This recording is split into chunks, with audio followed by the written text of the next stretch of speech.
In the first step, we use this tool, yes, to load this component. Okay.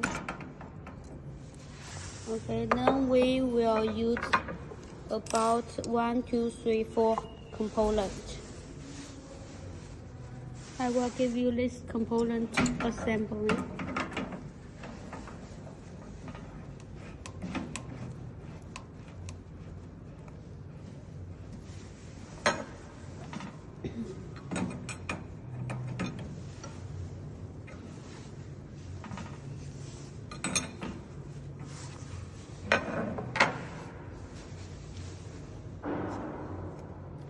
To fix this position, lock here